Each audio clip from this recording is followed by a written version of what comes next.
In the best of the rest of the news, as America continues to bombard ISIS targets in Syria and Iraq, questions are being raised about whether there is a military solution to that conflict. As the New York Times has reported, for example, 6 weeks of U.S. airstrikes have resulted in very little change on the ground in Iraq. ISIS still controls over a quarter of that country. This really shouldn't be all that surprising, though. ISIS isn't just a group of people, it's an ideology. And as we should know by now, after more than 13 years of making war on terror, it is pretty much impossible to kill an ideology using force alone. If anything, violence just causes more violence and encourages people who normally wouldn't think twice of joining a terror group to sign up with their local al-Qaeda affiliate. That, of course, raises the question, if bombing ISIS won't stop extremism, what will? Well, bear with me here for a second, because if you ask me, the real way to stop extremism in the Middle East, and in Syria specifically, is to end Reagonomics once and for all. Seriously, not kidding.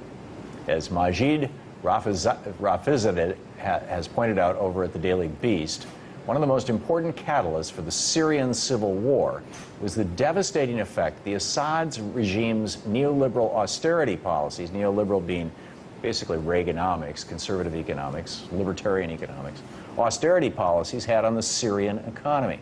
Bashar al-Assad was educated in the West, and when his father died and he took over the Syrian government in 2000, he quickly went about doing what Reagan did here in the U.S. and what Thatcher did in the U.K. in 1978. He cut programs and privatized government agencies, all while letting big banks take over the economy. They were deregulated, after all. This had a disastrous effect on Syrian society. As Rafizadeh writes, Assad's neoliberal policies and economic liberalization severely exacerbated the inequality between the poor and the rich. In middle-class areas and cities, the separation was especially felt, while a small portion of the crony capitalists, the business class, and the loyalists to Assad were able to benefit from these policies. The vast majority of the population was disenfranchised.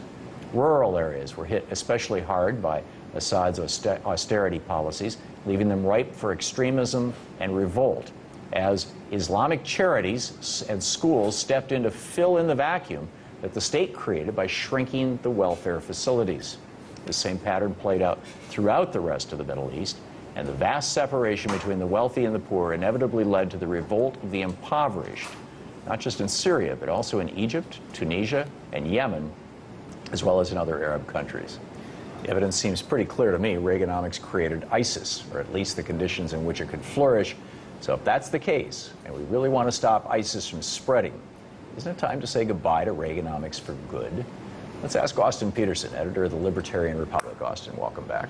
Hey, Tom. Thanks for having me back. Thanks for joining us. So as we look around the world, whether it's the Middle Eastern countries, we see basically all the Middle Eastern countries were operating on a socialist model up until around 2000.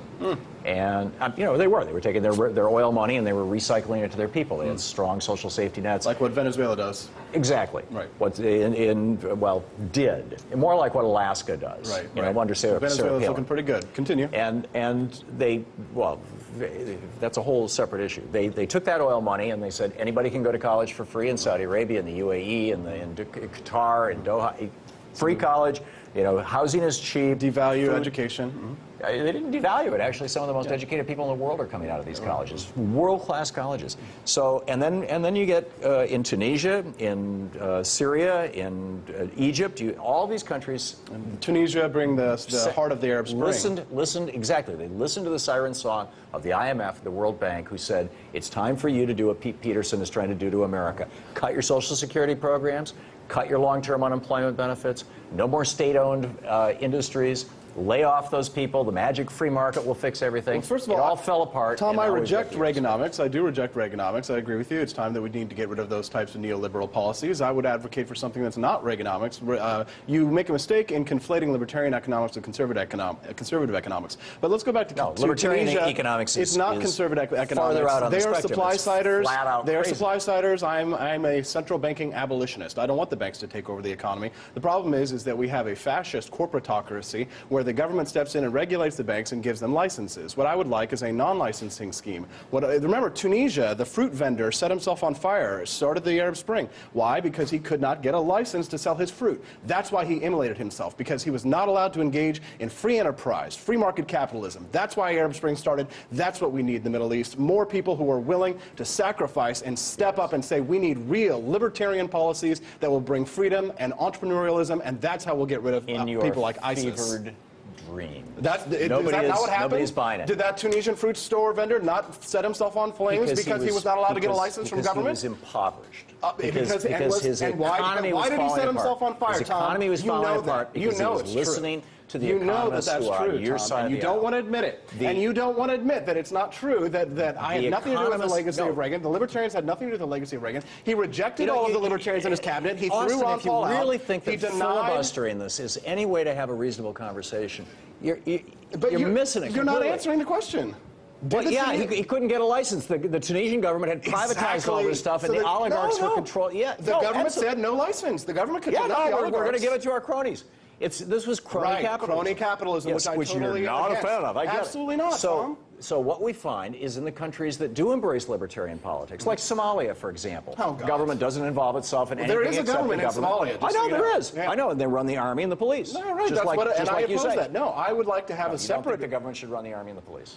Well, this is libertarian. I would like to privatize a lot of those functions. You know, I like to see private security. We have private security here. So let's just turn it all over to the billionaires. It works so well. Blackwater works so well. Those guys really know what they're doing. Well, Eric Prince did do a fantastic job of providing security. People. Yeah. So is that not what the government does? It's okay when the government kills people, but sir, it's not okay for me to protect myself. The simple reality is that you can't point to any place in the world where socialism, I'm talking about a genuine, healthy social safety net, like Venezuela, over the long term. Venezuela has been so badly hit by right-wingers, by your buddies going down to Venezuela and doing just absolute hit jobs. Like the Khmer Rouge. They were a fantastic example of socialism in action. Day zero, the socialism always ends the same way, with an AK-47 in the back of the head. These bizarre little discoursions. Are you saying that the Khmer Rouge were not socialists? You didn't even let me finish Pol Pot was not a socialist?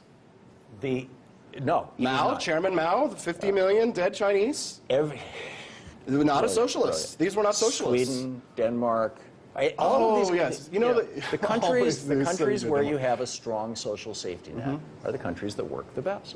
And in the United States, during the time that we did, from the 40s until the 80s, we worked the best. Now that we've been following economic policies that are more closely comport with yours, the middle class has been ripped apart, and the rich are getting richer. You come in wearing a dollar bill sign on, yes, you're all about the billionaires. I get it. What's good for the billionaires is good for Austin, and it's good, but it's not good for America. It screws the middle class, and people are waking up to it. Well, the difference is that if you people woke up to it in the Middle East as well. Well, no, they did wake up in the Middle East, but again, remember, it was the man who was fighting against the government regulation that the Arab Spring started. Fighting against a government corrupted by the World Bank. The question here is, do you believe in individual liberty or do you not? Do you believe in authoritarianism or do you believe in libertarianism? The question is, how do you define individual liberty? You define individual liberty as we all get to dance to the tune of the Koch brothers. Well, you define it as I define individual liberty as we vote for being our dependent on someone else. That's how you define liberty. As me having a right to take something out of your pocket. You want to be dependent on you have a right to my goods. That's what you're saying. You're saying you have a right to my life. You're saying you have a right to a doctor's time because of Obamacare. You're saying that the billionaires should run everything.